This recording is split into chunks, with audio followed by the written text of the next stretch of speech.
ኢራን በአሜሪካ ወታደሮች ላይ እርምጃ ለወሰደ $30,000 እከፍላለሁ ስትል በይፋ አስደንጋጭ ሽልማት አወጣች። በሌላ በኩል ክቡራን አድማጮች፣ አረብ ሊግ የእስራኤል ጥቃት ግጭቱን ያሰፋዋል ሲል ጠንካራ ማስጠንቀቂያን ሰጥቷል። በሀገር ውስጥ ደግሞ የአማራ ብሔራዊ ንቅናቄ አብን በሀገራዊ ምክክር ላይ መዋቅራዊ ጥሰት ተፈጽሟል ሲል ገዢውን አካል ከሶ ከሂደቱ ልወጣ እችላለሁ ሲል መግለጫን ሰጥቷል። ሰላም ጤና ይስጥልን የተከበራችሁ የቻናላችን ቤተሰቦች፣ እነዚህን ሰበር መረጃዎች ይዘንላችሁ ቀርበናል። ቪዲዮን ላይክ በማድረግ አብራችሁን ቆዩ። ወደ ዝርዝሩ አልፋለሁ። በቅድሚያም የኢራን ድል ማወጅና የአሜሪካ ወታደሮች ሽልማት። ወደ መጀመሪያው መረጃ አልፋለሁ። የኢራን ከፍተኛ ድርድር አድራጊ መሐመድ ባገር ጋሊባፍ ኢራን በቅርቡ በተደረገው ጦርነት በወታደራዊም ሆነ በፖለቲካዊ ገጽታዎች እውነተኛ ድል ማግኘቷን ተናግረዋል። ይሁን እንጂ በዚሁ እሁድ ዕለት የኢራን የጦር አዛዥ ያስተላለፉት መልእክት ዓለምን አስደምሟል። አዛዡ እንደተናገሩት አንድ የአሜሪካን የጦር ሰራዊት አባል የሚይዝ ወይም የሚገድል ማንኛውም ኢራናዊ $30,000 ሽልማት ያገኛል ሲሉ በይፋ አውጀዋል።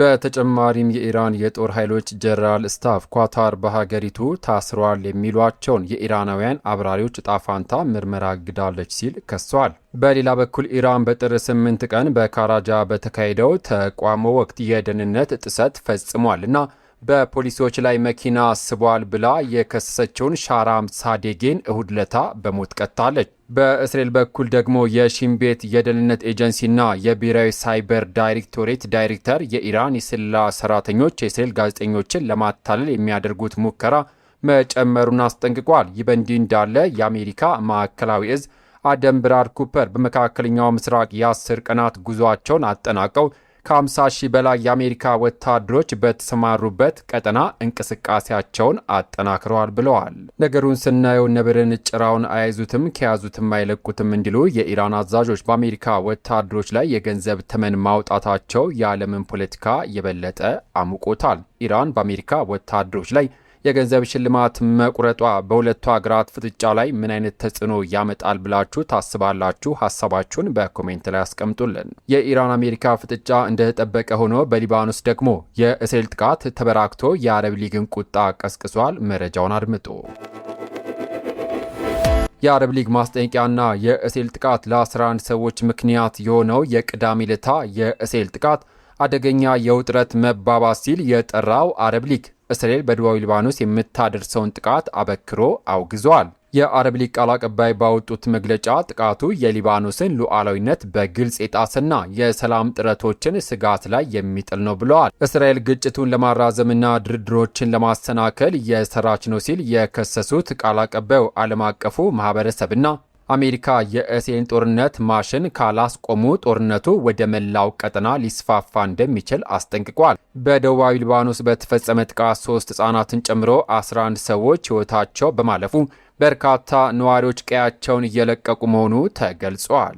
አረብ ሊግ ያወጣው ማስጠንቀቂያ እስራኤልን የሚያስቆም ይመስላችኋል? ሀሳባችሁን ከታች በኮሜንት ላይ አስፍሩልን። በዓለም አቀፉ ውጥረት ወደ አገር ውስጥ ዋና ዋና ዜናዎች ስንመለስ ደግሞ በሀገራዊ ምክክር ሂደቱ ላይ በአብን በኩል የቀረበው ከባድ ክስ ትኩረት ስቧል። መረጃውን አድምጡ።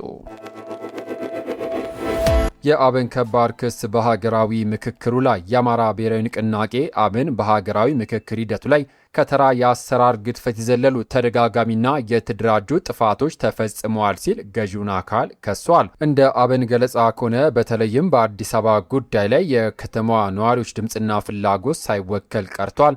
የከተማውን መሬትና አስተዳደር በተናጠል የመቆጣጠር ፍላጎት ታይቷል። በተጨማሪም የመንግስት አደረጃጀትን በተመለከተ አብን ፕሬዝዳንታዊ ስርዓት እንዲኖር አማራጭ ሲያቀርብ የገዢው ፓርቲ አባላት ግን በፓርላማ የሚመረጥ ፕሬዝዳንት የሚል ሀሳብ በድንገት ማቅረባቸውን ጠቅሶ የአምባገነትን በሕግ ለማስፈን የሚደረግ ጥረት ነው ሲል ተችቶታል። በሌላ በኩል የምክክሩ ኮሚሽን ምክትል ዋና ኮሚሽነር ሂሩት ገብረስላሴ በፌዴራል ከተሞች ጉዳይ ላይ ጠንከር ያሉ አቋሞች መኖራቸውን አምነው ነገር ግን ከውስጥም ሆነ ከውጪ ምንም አይነት ተጽዕኖ ሳይደረግ ነው እዚህ የደረስ ነው ሲሉ ምላሽን ሰጥተዋል። አብን ግን ጥሰቶች ካልታረሙ ለሂደቱ እውቅና እንደማይሰጥና እንደማይተባበር አስጠንቅቋል።